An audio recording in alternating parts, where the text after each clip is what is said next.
Укытучы кырыр алдынан гына әркәшә сөйләнеп утырган иде. Мин үзем бер нәрсә дә белмим.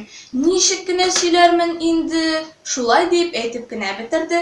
Узган дәрестә, диде юан корсаклы хуҗалык мөдире урыннан торып, без ата-кара тараканның кан әйләнешен өйрәндек. Ул авызын зур итеп ачып бер иснәде, ахырында бераз гына үкереп авызын япты. Пермяков, диде ул журналга карамыйча гына, узган дәрес материалын бик һәйбәтләп безгә сөйләп бир әле, ә сез тыңлап утырыгыз.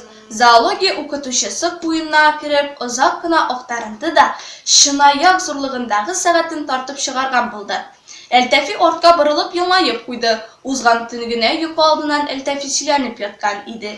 Имеш, зоология укытучысына коршаңгы йоккан. Шуңа күрә дәрес вакытында сәгатен караган булып, бер кашынып ала икән.